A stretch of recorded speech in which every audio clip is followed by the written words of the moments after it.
Hello అండి, అందరికీ నమస్తే. నేను పీజే సూర్య. సముద్రం అంచున సముద్ర తాబేళ్ల ఉనికిని కాపాడటానికి పర్యావరణ శాఖ, అటవీ శాఖ సంయుక్తంగా ఏర్పడి సముద్ర తాబేళ్ల జాతిని ఒక ప్రాంతంలో ప్రొటెక్ట్ చేస్తూ ఉన్నారు. నేను ఆ ప్లేస్ని చూడటానికై విజయవాడ నుండి 90 కిలోమీటర్ల దూరంలో ఉన్న ప్లేస్కి స్టార్ట్ అయ్యి వెళ్తూ ఉండగా ఆ వేలో సముద్రానికి దగ్గరలో ఈ విధంగా ఇంతకుముందు చూడనటువంటి డిఫరెంట్గా అనిపించే కొన్ని ప్లాంట్స్ కనిపించాయి. అలా కొంత దూరం ప్రయాణించగానే ఒక హిస్టారికల్ ప్లేస్కి వెళ్ళాను. అదే ఈ అమేజింగ్ అండ్ బ్యూటిఫుల్ ప్లేస్ హంసల దీవి.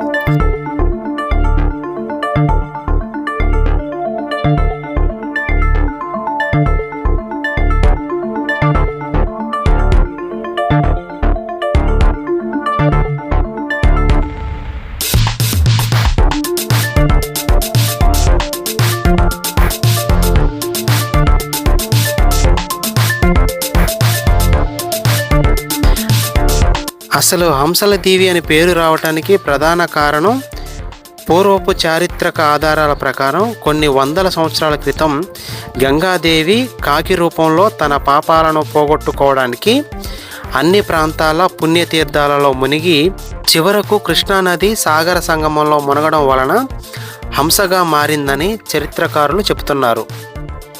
అందుకే ఈ ప్రాంతానికి హంసల దీవి అని పేరు వచ్చిందని చెప్తారు. ఏది ఏమైనా ప్రతి ఒక్కరూ తమకు కుదిరినప్పుడు ఈ ప్లేస్ని విజిట్ చేయండి.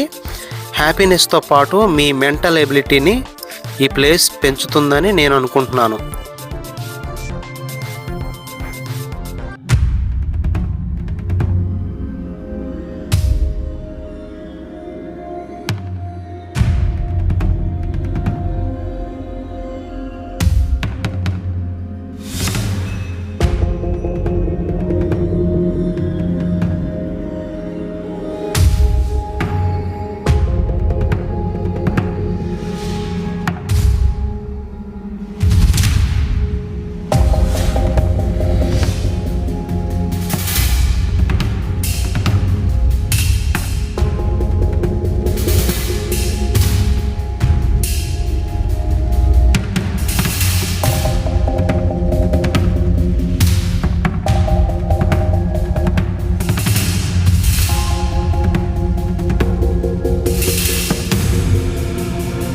ఇక మరో వీడియోలో మనం ముందుగా మాట్లాడుకున్నట్టుగా సముద్ర తాబేళ్ల ప్రొటెక్షన్ ప్లేస్ గురించి తెలుసుకుందాం.